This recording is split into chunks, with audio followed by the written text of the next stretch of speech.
Welcome to 60 Minutes with a Woman, the podcast where we sit down with remarkable women. In each episode, we dive into their journey, the challenges, the triumph, and the lessons that shape them. Get ready for raw conversations, inspiring stories, and actionable insights to fuel your own success.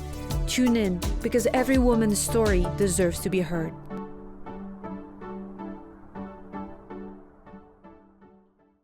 Welcome to 60 Minutes with a Woman. Today, again, we have an incredible guest, Karen, and we're going to be talking about health, hormones, and menopause. Karen, welcome and thank you so much for being here. Oh, Sarah, I appreciate it. Thank you so much for having me. This is such an important topic, and it's definitely something that I love talking about, so I'm glad to be here.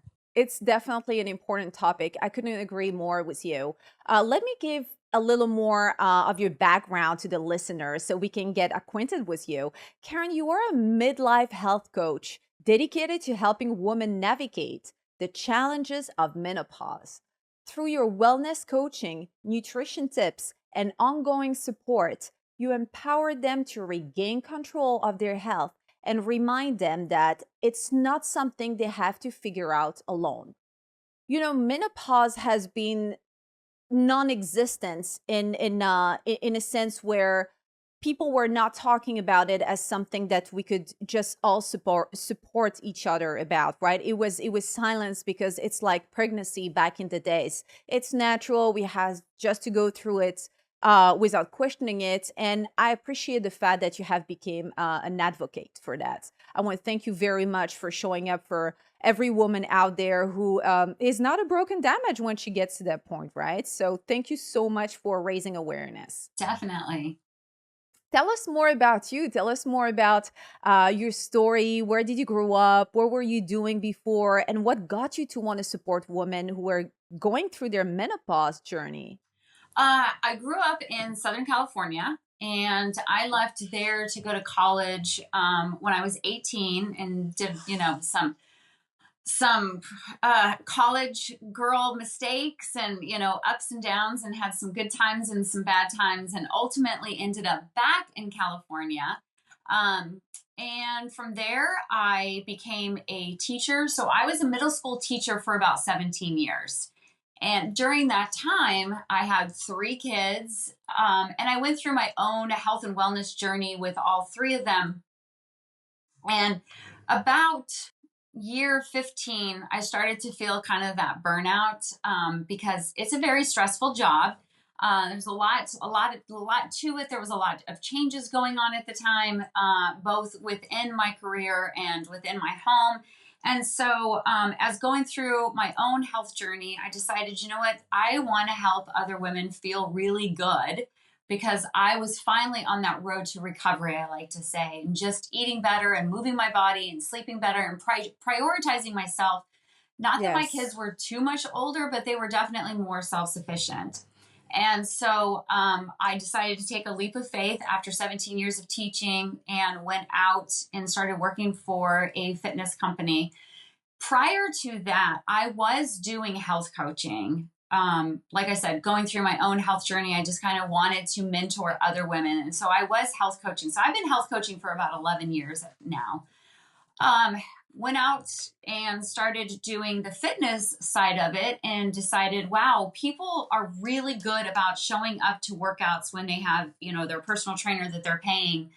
They're expecting them. The struggle was food. And so then I got certified in nutrition.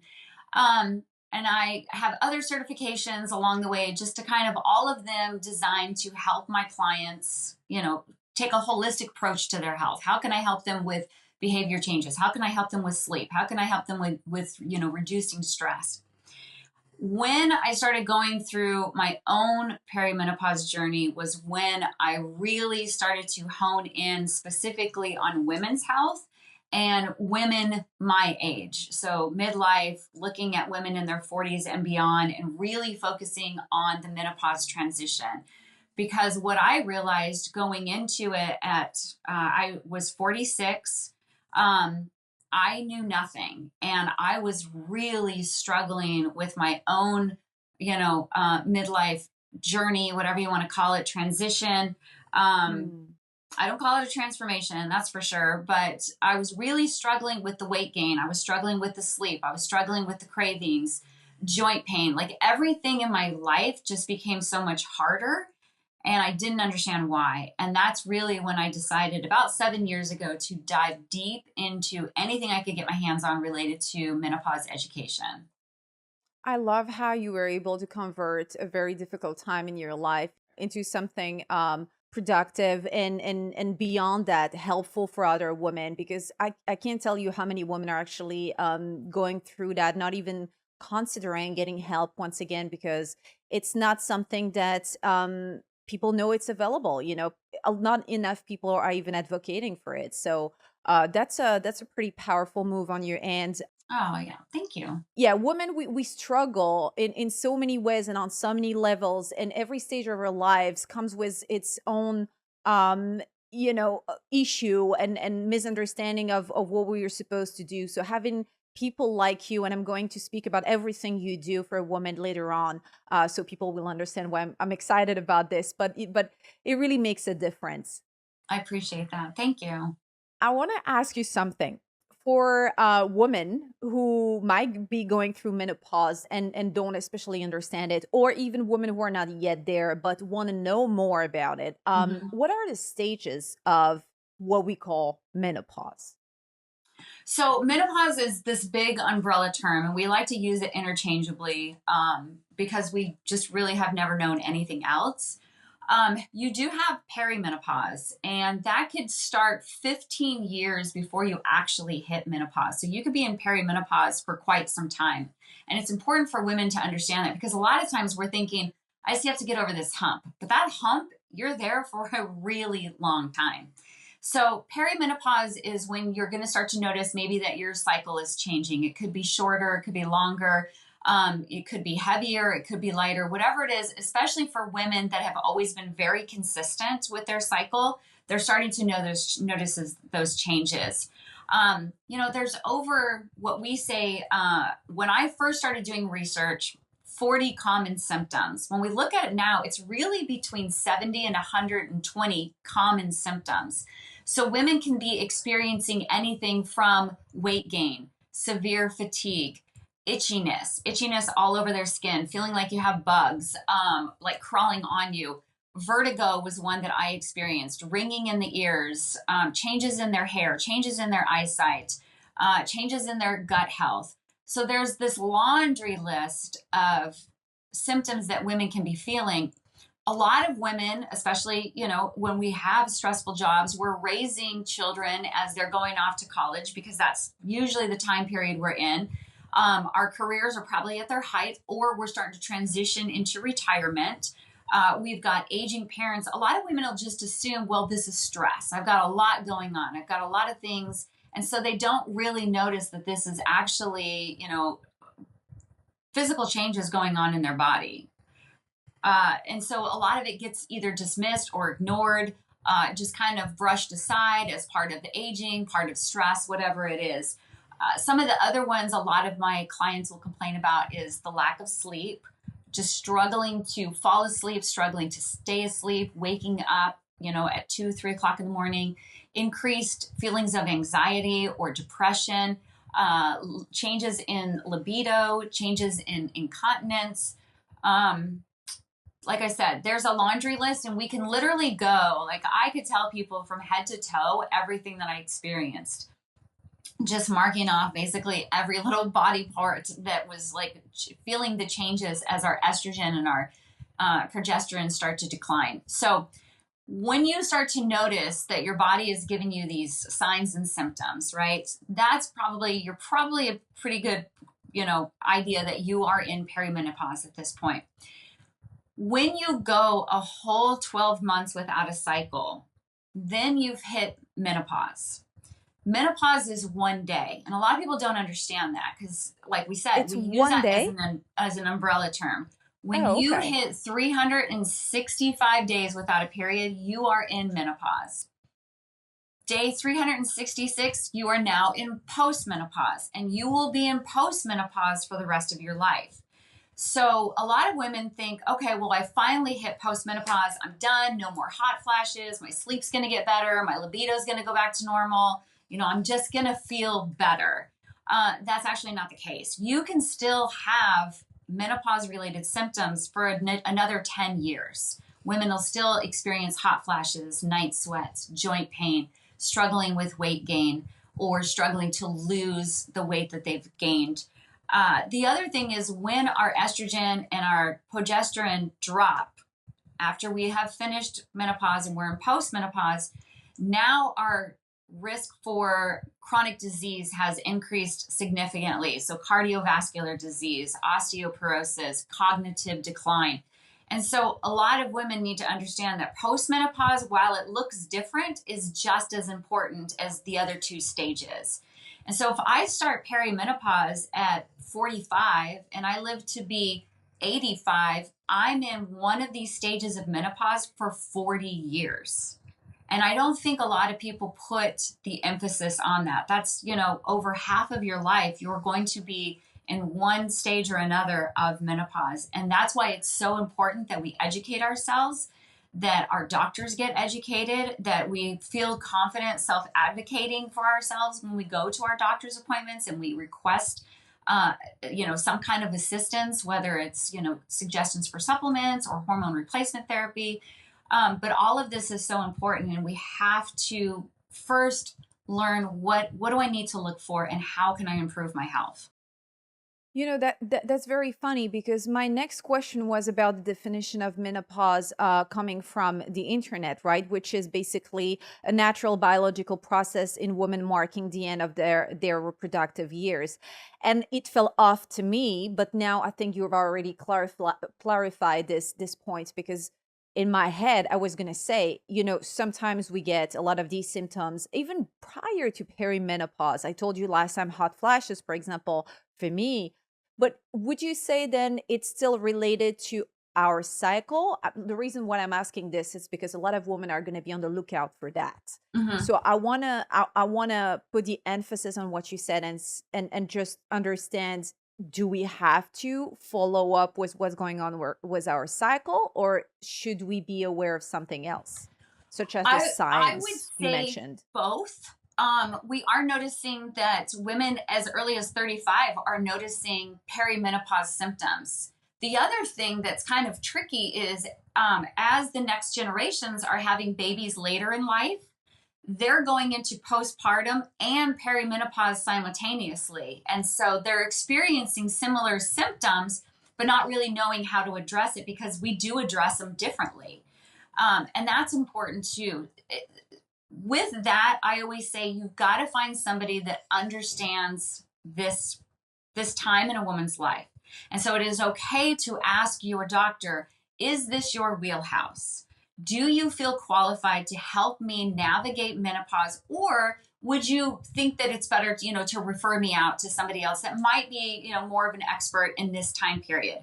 And that's important that we ask that, because I have a lot of clients that are like, well, my doctor delivered my babies. I love my doctor. And your doctor might have been amazing during that time period of your life, but now we've moved on to this next stage and we need to make sure that we've got somebody qualified. So if your cycles are still somewhat consistent, but you are noticing symptoms, then what we want to look at is, let's look at your cycle. Let's see what that is, but let's also pay attention to the symptoms. If your cycle is starting to get sporadic, it's all over the place, you don't have a cycle for 4 or 5 months and then all of a sudden it reappears, then I would say let's really just look at those symptoms. Let's figure out what you're feeling, what are you struggling with, what's affecting the quality of your life, and then let's address those and not even worry about your cycle, because obviously we're getting towards the end of it. So we still want to address those symptoms though. But, it's important to understand that we are all going to go through menopause. It doesn't matter how fit we are. It doesn't matter, how much money we have in the bank. We're all going to go through it. Yes. And so the best thing we could do is come together as a community of women and support one another and educate one another. And to do that, we share our stories. And it might not be the same journey because it's very unique. And I think that's another reason why so many doctors struggle with finding solutions, is because it really is not a one size fits all. It is putting together the puzzle pieces for each individual woman's lifestyle, their genetics, what is their hormones. There's so many factors that go into it. And so it is a challenge to try to figure out what each woman needs. But the more we can talk to each other, then at least we can say, okay, well, this worked for Sarah. Let me see if this is even an option for me. But we have more information to go in with. And so I think that's really a key component there. Surfing on that wave, you mentioned that doctors are struggling to figure things out. Is there any test, official test, or series of tests that can be done to find out if now you're in one of the three stages of what we call menopause? Well, okay, so let's step back first and address why is it so hard for doctors? We need to understand that doctors are just they're not experts in everything. They can't be. It's so much information, right? So when it comes to medical school, some doctors will tell you they had 2 hours worth of menopause training. Some will tell you that they had a week of menopause training. So unless they are seeking out additional training, they really are not equipped to address what women need now. Hmm. What they learn about menopause is usually something that has to tie in with like a chronic disease, or if there's like a hysterectomy involved or whatever it is. It's not just that natural process. And so they have to seek out additional training. Other doctors might be looking at old studies, like the study from 2002 that we already know is just not what we should be looking at. We've already, it's already been disqualified as proper research. We don't follow that anymore. So depending on how up to date your doctor's information is, they might not know the most current information, the most current options for HRT. So again, that goes back to asking your doctor if they feel qualified. Now, with regard to is there a test? It would be great if there was like a test, like a pregnancy test, where we just pee on a stick and it's like, this is where you are. Yes. Unfortunately, no, it doesn't work that way. Some doctors will tell you that there is no blood test, right? There is nothing. Your hormones are all over the place. We cannot address that. We just kind of need to go off your symptoms, and that's okay. At least they're acknowledging. Some doctors will tell you we can't take a test and you're probably too young for this, so don't worry about it. That's when we get those red flags, right? There's really not a specific test depending on when you do your blood work, and it kind of goes back and forth, but around 21, 24 days after you start bleeding would be the prime time to take a blood test. Not all doctors know that, not all doctors do that. But again, if your cycle is so sporadic anyway, the best thing you can do is just focus on those symptoms and get treated for symptoms versus looking for that ideal blood test, right? If you are still having a period, even if it's been within 100 or 365 days, then we know you're not in postmenopause yet. So we kind of get an idea of where you are. If you are still having symptoms, you haven't had a period in quite some time, over 365 days, then we know you're in postmenopause, but we can still treat symptoms. So when you mention treating symptoms, what are you referring to?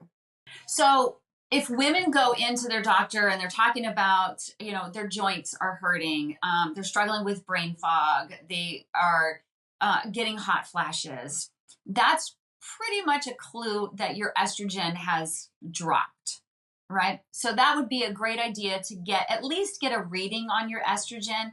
Now it might, they don't have a marker as to where you were, 5, 10 years ago, but if your estrogen is 0, then we know, hey, we need to be doing something about your estrogen. If you're struggling with sleep or stress reduction, that's usually progesterone. Progesterone is kind of like our happy hormone. So it kind of keeps us calm. We like to say it's the Bob Marley hormone. So that's the one that kind of keeps us chill. But if we're starting to notice that we're struggling with sleep, anxiety, all of that, we might want to look at progesterone. We might want to look at progesterone estrogen combo for that. Um, Estrogen is your protector. It protects your heart, it protects your bones, it protects your joints, it protects your cognitive health. So that's when we start to notice these things are off. Let's look at progesterone. Look at estrogen. If you're struggling with fatigue, your workouts are suffering, you are having a really hard time in the gym, your libido has dropped, then we want to look at your testosterone. And then there's some other things, you know, we want to look at your insulin because it's very common for women to become insulin resistant during perimenopause and menopause. Your body just does not process the sugar the way it used to. And so it kind of hangs on to it. That's where that fat collection comes in. We want to look at your cortisol levels. We want to look, you know, at all of these different numbers. We want to look at your thyroid. Um, and so just being able to go in and having those symptoms is going to help them look at, okay, what hormones kind of match up with that? And let's look at that. I love it because in a world where we look a lot at pictures of perfect woman and a lot of, just cosmetic surgery and a lot of, I'm not going to say fake figures, but a lot of the highlight is put on the femininity in once again, beauty is still the pillar of what a woman, should refer to. And I love the fact that a woman doesn't need to look at her in the mirror and think, what's wrong with me? Because now we have a lot of proof, backed by science, and you're very knowledgeable. And I love that about you, that are saying, no, you're okay. But let's find out how to improve the situation now. It's such a relief. I think once again, back in the days, women did not have access to this kind of information, and it's just a liberation overall for us to realize that we're not alone. And there are people out there once again advocating, and we can find a community to support us in during that journey. Karen, I also wanted to ask you a question. There is a lot of misinformation and myth around menopause out there. Can you name a few and tell us maybe, why they're not true? I would say the biggest one is probably surrounding, you know, any information about hormone replacement therapy. Like I said, there was a study back in 2002, and we've now learned that that study is inaccurate. It was a study by who? Why can I not think right now? The World Health Organization. Goodness gracious, brain fog. Okay. it it happens I a was not lot. able to help you on this Um, one. so that 2002 study came out, and it, you know, said hormone replacement therapy is bad, it's causing breast cancer. And so for so many women in our boomer generation, our mom's generation, they were not given that option because there was that fear in there. So those women just kind of had to power through menopause without that support. We now know that that's not accurate. And like I said, we're still trying to get that information out, to get more women to understand that it's not accurate, get more health care providers to understand that it's not accurate, and get up to date on that information. So I would say hormone replacement therapy is probably one of the ones that has the biggest myths around it. When you start hormone replacement therapy is so important. Again, before it was like, well, you can only start it when you are, you know, missed your cycle for so long, you're on the end right there, you're getting ready to go into postmenopause. Well, that's not true. We know that we can start it in perimenopause. Plenty of my clients, including myself, are on hormone replacement therapy, and it has made a world of difference, with regard to our sleep and our energy and our workouts and our libido and just how we tackle each day. And then finally, I would say how long you can be on hormone replacement therapy. So many people were like, oh, I can just be on it for 5 years, right? And then I need to stop, or 10 years, or I need to stop. And that's not the case. You could be on it for the rest of your life. And honestly, if your body it's doing what it needs to be doing and your body is adjusting to it well, you should be on it for the rest of your life. These are the hormones that you were born with that have decreased over time. Why would we want to go another 40 years without these hormones that our body makes? And so I think that's probably one of the biggest myths or misconceptions that, you know, we don't talk about enough. Can I ask you, just out of curiosity, how is this? How do you take this? Is this a supplement? Is this an injection? Under what form does it come? So I take progesterone, estradiol, and testosterone. So the estrogen and the testosterone are both oral, and they are just little tiny, not tablet. Well, I guess you can call them tablets. They're called troches. Troches. I always say it wrong. And they just go underneath my tongue, dissolve, super easy. And the reason I chose both of those, for the oral versus like a patch, is because most of my activity that I do for my job is outside. It's hot in Texas. I sweat a lot. So I didn't want to do a patch that I was constantly sweating through. So this gave me that option.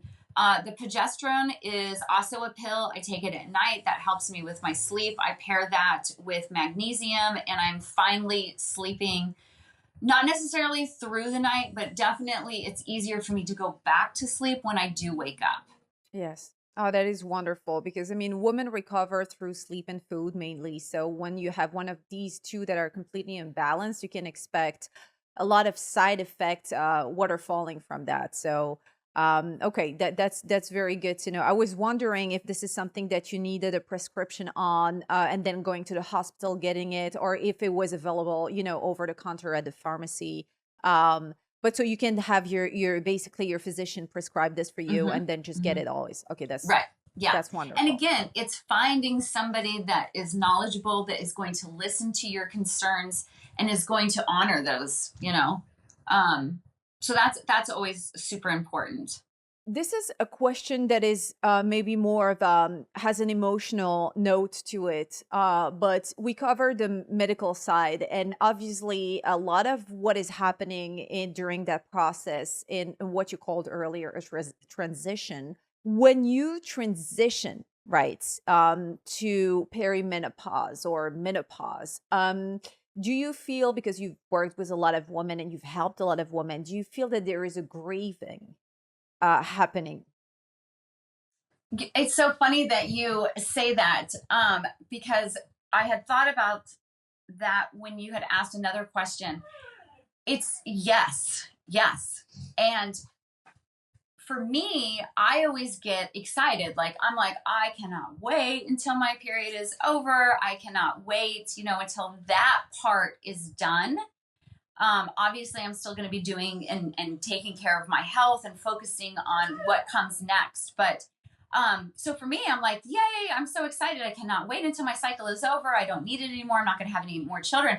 But for other women, when I talk to them, they're like, that makes me so sad. It makes me sad to think, that my years of fertility are over, and maybe I did want to have another kid. I don't know, but why is this being taken away from me?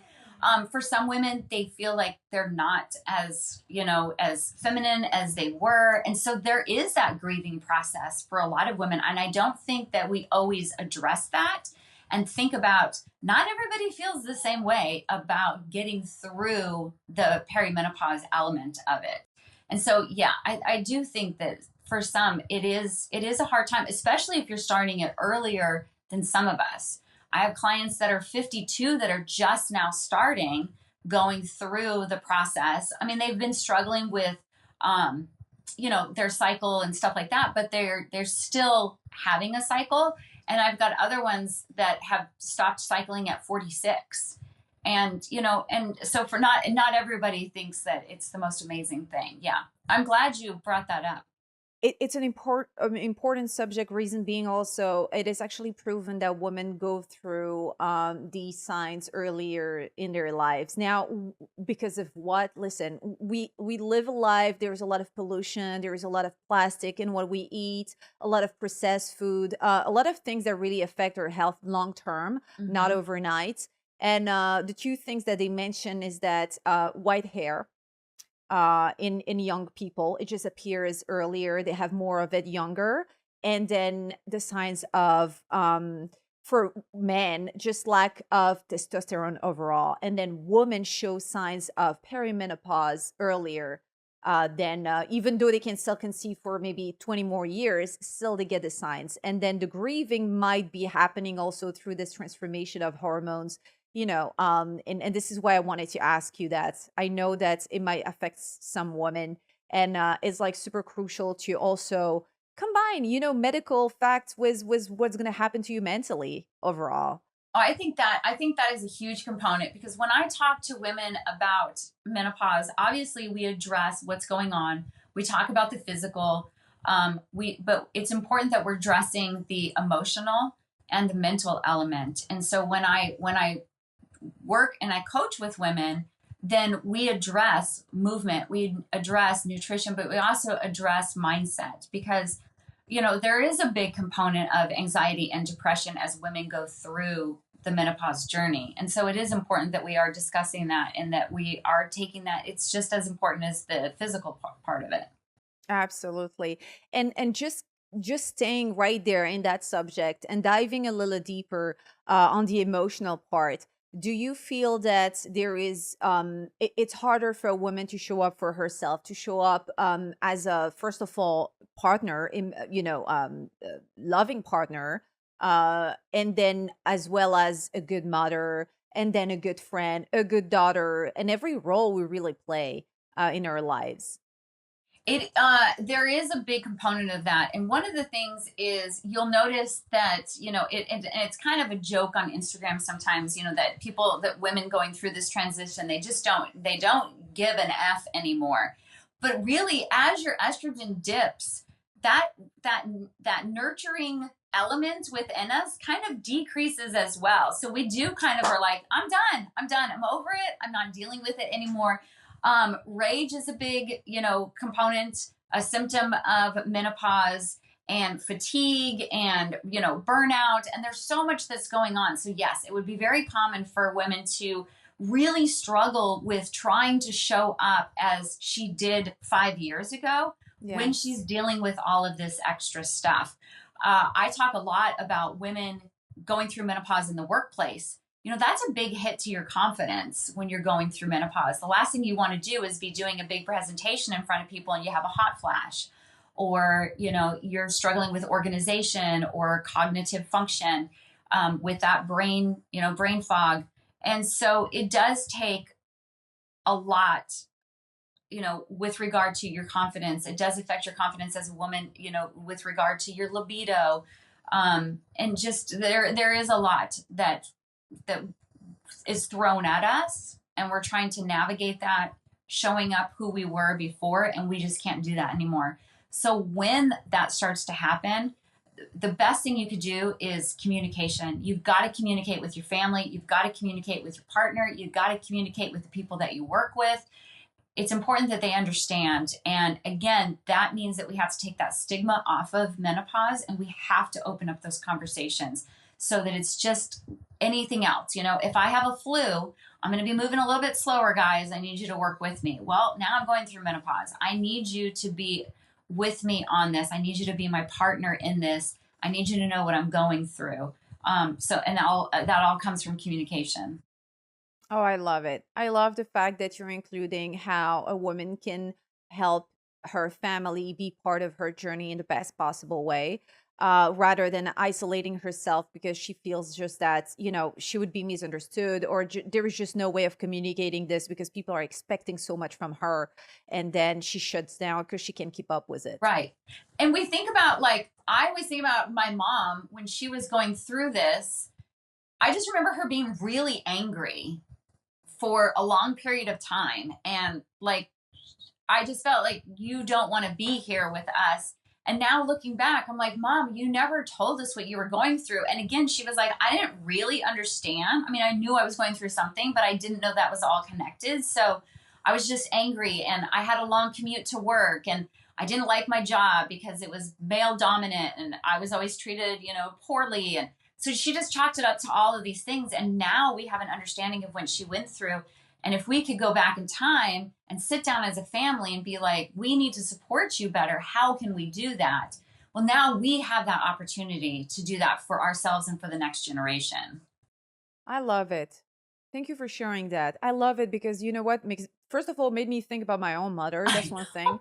And the other thing is, what I was on the way to say is, yeah, once again, back to what I was saying at the beginning, there's just not enough information out there, not enough just ways to communicate, explaining how to communicate what's going on. And very often it's because we ourselves don't know this is happening to us, like you mentioned before.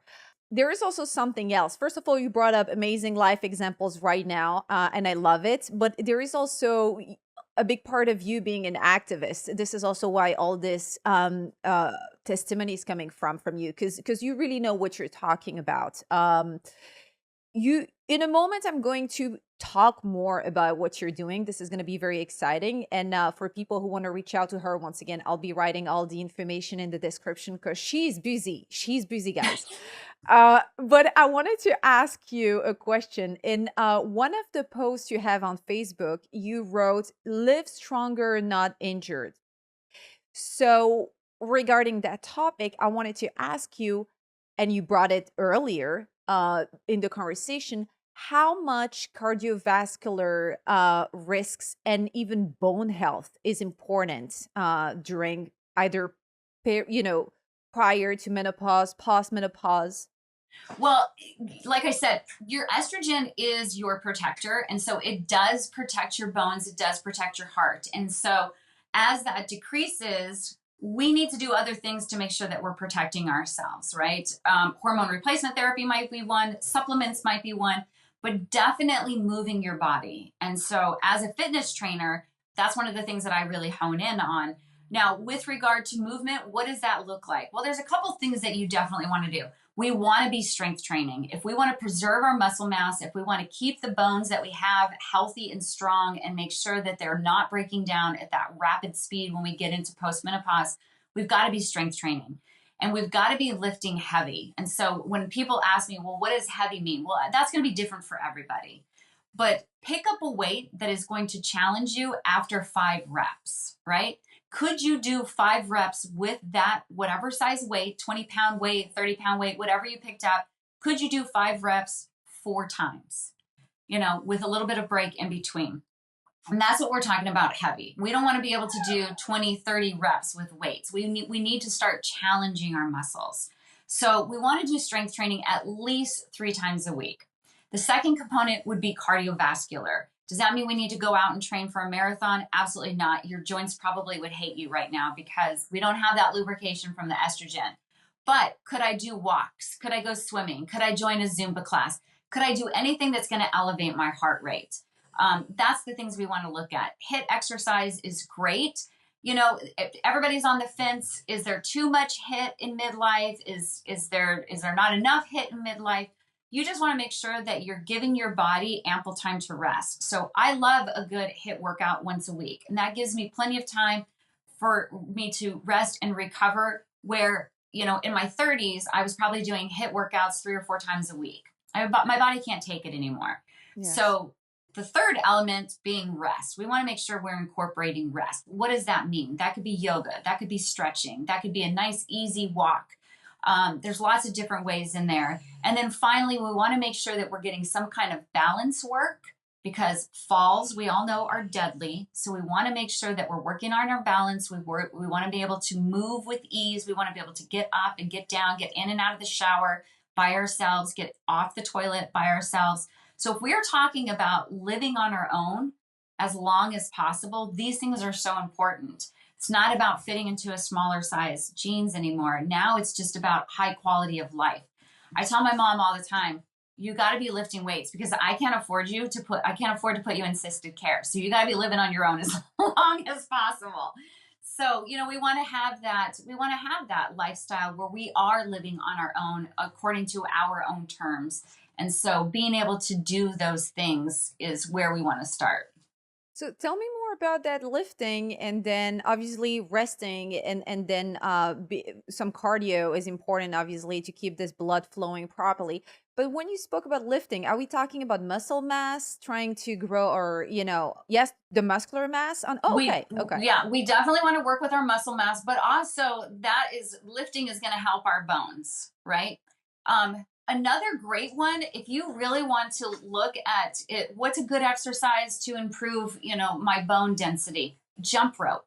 It doesn't have to be high intensity, it doesn't have to be crazy. And I tell my ladies, especially ones that are a little bit nervous about maybe tripping over the rope, because we're still working on balance and all, is get those ropeless ropes. It's basically just jump rope handles. They have balls on the end. So you still have the momentum. You're still working your forearms. You're just not tripping over a rope, but you still got that jump rope momentum in there. Those are great for, plus you can do it at home and you don't hit your dogs with the jump rope or the ceiling fan. You really educated me on this because I had no idea that actually exercising could benefit your bones. For me, Oh, bones yeah. are bones. It's Yes. something, there's calcium involved and vice versa, but it's not something that you can control from physical activity. We can definitely improve our bones and our muscles just by doing, just doing some sets in the gym. That's really cool. Um, so now we've worked our way through basically understanding what menopause is, right? And all the details. And I want to dig deeper into what you do. One of the practice, so first of all, you organize a lot of workshops. I So do. so that's really wonderful. And one of the workshop that I actually found on Facebook from you that you did last time combined mental health, lymphatic wellness, menopause discussions, massage therapy, and demo fitness classes. You give us a glimpse on why it's important to combine all those practices.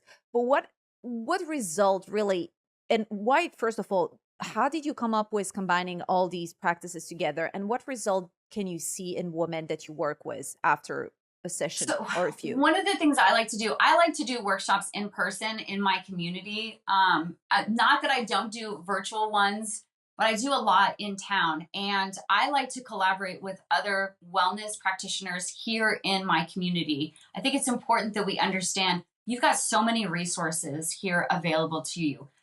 Whether you're in our community or in a different community, I'm pretty sure they're there as well, right? It's just knowing more about them. So I've done a workshop where it was myself, a nurse practitioner, and a pelvic floor health specialist. And we covered, those three components of the menopause transition and how you can stay healthy. The one I just recently did that you saw, I spoke about menopause. There was a lymphatic masseuse there. She talked about the lymphatic system and how important it is as a component of your self-care routine. Um, Again, I think we have to get rid of that old thinking, 10, 15 years ago. Same thing with our workouts. We can still be, but we're not necessarily doing the CrossFit if we don't want to do it anymore, if it just doesn't bless our bodies.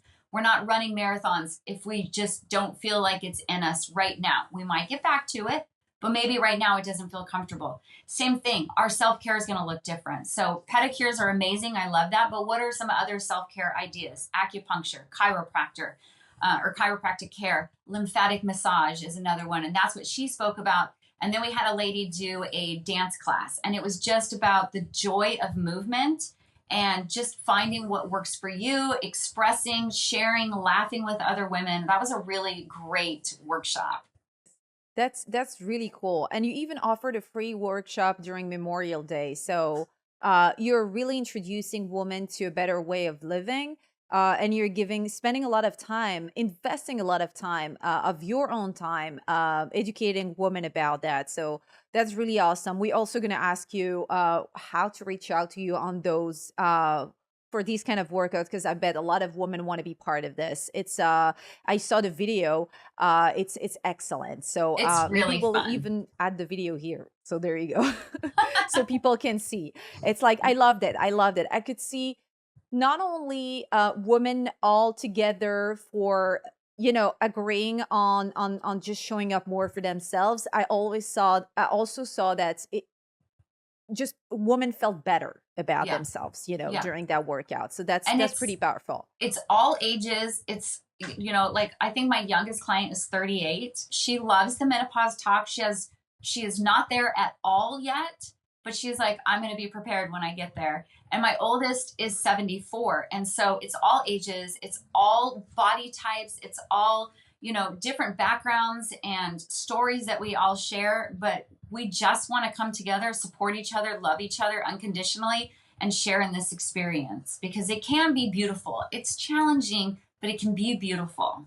My gosh, that's exactly what transpired from your video. Really, I'm just the fact that I was able to pick that up, whereas I wasn't even there. I can only imagine what it feels to be there was you. Really, it's that's awesome. Yes, tell me more about how often you organize these events. Is it something that you do on a regular basis? Is it part of your program? It both of those. So I do run an outdoor and fitness company out here, and we work out 3 times a week. We do strength training, we do cardio, we do pelvic floor health. We focus on all of that.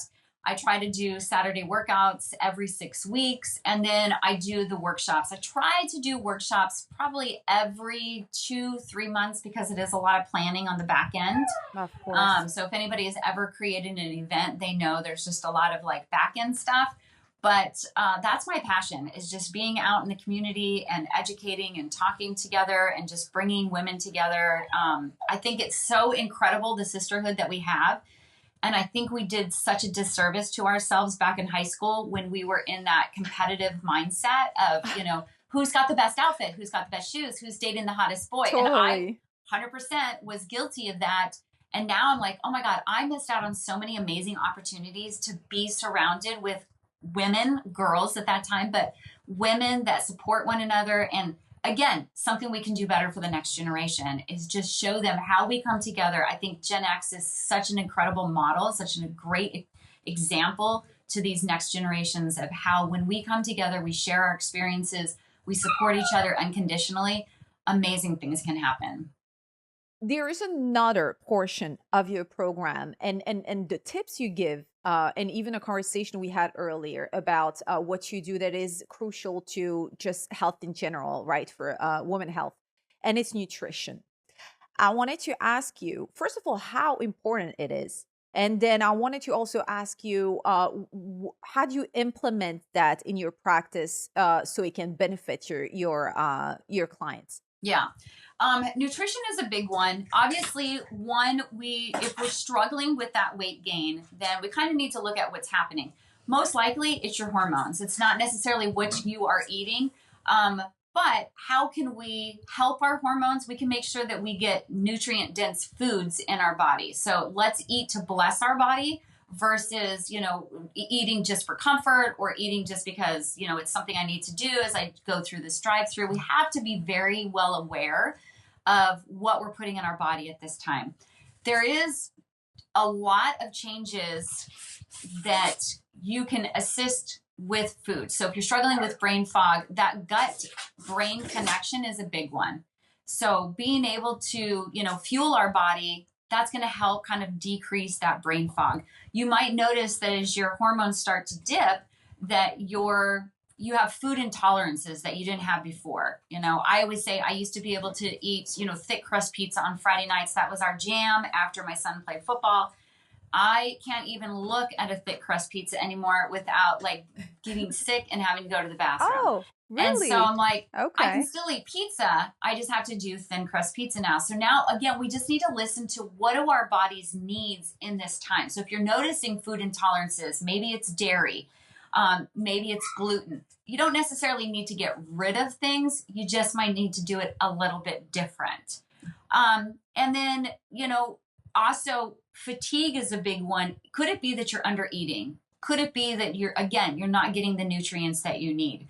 A lot of women, while we think that we're eating enough, we're actually not eating enough. Our plate is not, what it needs to be. So I get the question all the time, what is the perfect diet? There is no diet because we need to get rid of that thinking of what Cosmo told us, back in 1991, that we need to be eating 1,200 calories. What we need Wait, to be can I looking ask you a at, question? yeah. Are those your dogs that we hear? Can you hear them? Totally, but it's fine. Like that, people know, listeners know that Oh, I those can cutie open the noise door. were actually dogs expressing themselves. No, nobody's crying. I promise I'm not torturing anybody with my menopause rage. I have 5 of them. So You the have fact five that dogs? I do. So the fact that they're pretty quiet right now is always It's a amazing. miracle. Okay. Oh, she just sat down. She was done. She's over it now. Okay. But yeah, that's funny that you could hear them. I mean, I can hear them, but I never know what it can pick up. It's So so when I get fun. people, they're very cute. This is what happens. I always tell people as your kids start to leave the house, you just start to collect other things. I started collecting dogs. I don't know. Well, listen, it's a good collection. I do love them. Absolutely. With the food thing, if there's anything that you want to look at, I always tell people look at the Mediterranean diet. That's probably one of the best diets that you can really look into. Well, because it's full of lean protein. We want to fill our bodies with protein. That's going to help with our muscle mass. It's going to help with our metabolism. It's going to help with defending osteoporosis. It's going to keep us feeling full longer. So nice lean proteins. It's got plenty of fruits and veggies and nuts and healthy fats. And so that is probably one of the best ones. So I always tell people, just Google Mediterranean recipes, see what looks good for you. And you're going to see that there's great grains in there. And that's a great one to really look into. I actually want to pinpoint the fact that when you mentioned the pizza, I thought you were gonna say, "Oh, why? Just looking at it, I'm actually putting weight." But it's just like getting me fat right away. But the thing is, I understand now that you brought up two other things. It's not about just weight loss overall. It's also about the benefits that the nutrients can bring to your immune system, and then your health overall. And we're not talking about having a diet just to like I said, lose weight, but also to improve basically all the symptoms of what perimenopause or menopause or postmenopause will impose on us.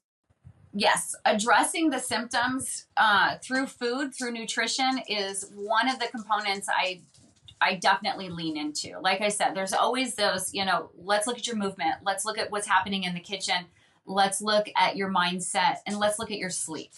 Those are and stress, obviously. So those are the four that we want to address when we do any kind of coaching together.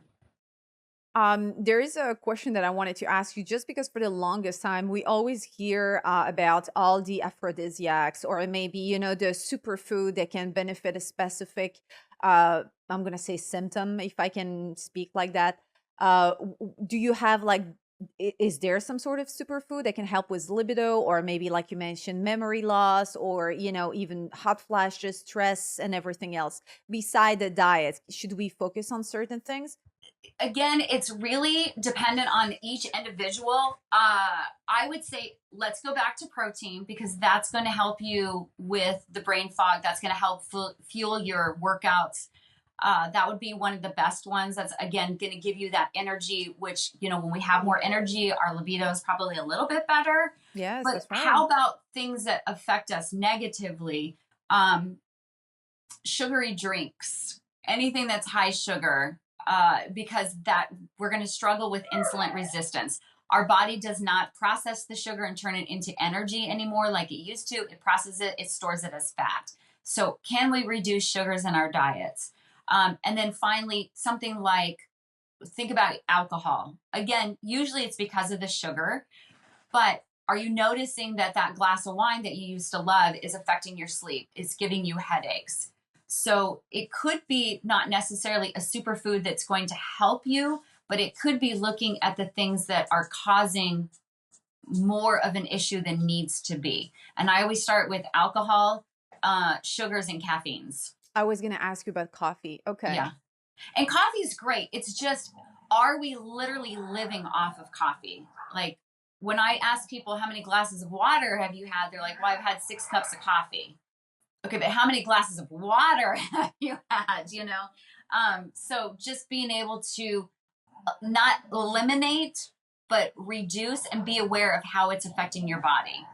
And look at the very vicious circle you can get into anyways. Like you're feeling anxious, you're gonna have maybe a glass of wine, and this is just taking you into spiraling, maybe not sleeping well, like you mentioned, headaches, vice versa.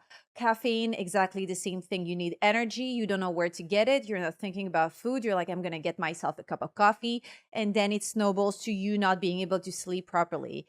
Right. So there is like a quick satisfaction into consuming those beverages or certain foods, and then the long-term effects are more detrimental to your well-being that you could ever imagine. So super cool that you brought that up. I mean, obviously nutrition is important regardless throughout your life, but I think that when you start pinpointing things that are going south in your body, which is nothing wrong, but it's just something you're not used to, you really want to adjust to your actual status, your current situation. All right. So this is I love this part once again because I really want to support your cause. I love it. Absolutely adore that what you do. Because you don't only organize events, but you advocate all over. And one of your movement is called Support Menopause Awareness in Workplaces. Do you want to tell us more about that? That's really where my passion is, that I'm trying to pursue a little bit more, is opening up that dialogue in the workplace. And so my goal between 2025 and 2026 is to get into as many companies as possible, whether it's live or virtual, and host workshops for companies as far as how can you support your women that are going through the menopause transition in the workplace. 2 out of 10 corporate women will leave their jobs because of menopause, whether it's the hot flashes, whether it's the lack of sleep, whether it's the cognitive decline, whether it's the lack of confidence. There's so many reasons why they leave, and there's really they shouldn't be. Like, we are at our peak. Like, we have worked in our 20s and our 30s, our 40s to get to this point, and now all of a sudden, because our body feels like it's betraying us, we're going to leave this career. And so the more I can go out and educate companies on how to support their women through the menopause transition, not make it a joke, not leave it behind closed doors, not brush it off, but actually address it, it's so important. And it's not only going to help the women feel supported by their company, but it's going to help productivity. So it benefits everybody. It does. It does. And it's just an awareness. So where are you with this movement, and what is the projected goal here for that? That is a great question. I don't know. I mean, really, it's just something that I talk about with companies, as part of the chamber member. I talk with companies that want me to come in and speak. We've got some big companies here in Austin. And so it is a credible opportunity. And again, it's just getting more companies to realize that this is even a resource, and having them come in and bring it out. So, um, it is not where, to answer your question, it's not where I want it to be, but it's definitely moving in the right direction. The reason why I'm asking this is because I really want anybody who's listening to us who wants to send that to their Oh, yes. Yes. CEO, or even if you're a business owner, maybe consider, implementing such Yes. incentive into your company, because women are bound to be more and more, present in the workforce anyways. And why not create an environment where we are here to stick for the long term and promote just, a better lifestyle that is going to snowball into better productivity anyways. So it's a win-win for everybody. 100%. So, yes, if you're in HR, your best friend's in HR, you know somebody in HR that wants to have this, I'm here. I'm your girl. I wanted to ask you, just to give a little glimpse on what people can expect from your program. What is the feedback you get from the program you offer to women? I like to tell people that I am their menopause mentor. And it's basically, my goal is to just guide women to get the best outcome, right? And so whether that means I'm helping them set up a workout routine, helping them, with meal planning, helping them with advocating for themselves at the doctor's visit, that is my goal, is to just mentor them so that they feel like they are set up for success. And again, it goes back to the way we were successful with, having our first period and going through fertility and pregnancy and postpartum. Well, we had conversations. We were educated, whether we took a Yeah. science class or everybody at the grocery store stopped us and gave us their 2 cents about pregnancy. At least it was talked about, right? This, Yes. because it's not like full on out. Nobody, you can't walk by somebody and be like, well, she's in menopause. I sometimes, because I'm a hot mess, but other than that, it's something that unless we tell people, they don't know. And so when we can have those conversations, so my goal is to just be that guide for women, to have those conversations with somebody that has the knowledge. And so I have a program called the Menopause Blueprint that basically walks you through A to Z, everything you want to know about menopause and how to set yourself up for success. Not only that, but you also have a blog and then free consultation. The blog is very informative. I read through it. It's very Oh, thank you. thorough. Yes, I absolutely loved it. And once again, the free consultation, right? Yeah, yeah. There's tons of information on the blog, and I tell people, just let's do a chat. I've had chats before, 30-minute chats, that they didn't need anything after that from me, and that was amazing. And so they got all of their questions answered. 30 minutes free, it's perfect. I'm not here, to just get money from people. My goal is to make this easier for everybody. I don't ever want anybody to feel as lost and confused as I felt. Um, and then the other thing, I always tell people, start with tracking. If you know what your symptoms are, because we talked a lot about that, if you know what your symptoms are, you can go into the doctor's office and advocate for yourself. These are the things I'm struggling with. So to do that, you've got to track it. You've got to listen to your body. What does your sleep look like? When you have a glass of wine at night, what does that feel like? What symptoms are you struggling with? How often? What time of day? What supplements are you taking? What does your cycle look like right now? If it's kind of sporadic, let's look at it. And so I have a wellness tracker. You can get it on Amazon. It's called Navigating Menopause. And that is going to give you all of the data you need so that when you Wait, you go have a in, wellness tracker? it's a You said? wellness tracker. That's wonderful. Can you say Yeah. again, where can we find it? It's on Amazon. I was trying to see. Okay. That's it back there. It's on Amazon. There's over 23 trackers in there. You wouldn't use all of them, but depending on whatever you're struggling with personally in your journey, you can track it. And then again, it's really hard to gaslight somebody when they've got data, when they've got the information presented in front of you. And that's your opportunity, again, to ask, is this your wheelhouse or do I need to get a second opinion? This empowers women incredibly. So Navigating Menopause, it's on Amazon. Can you hear them again? It sounds like there are zombies in your house. When you're like gonna hear the podcast, you're gonna laugh so much. It's like I'm getting worried. Like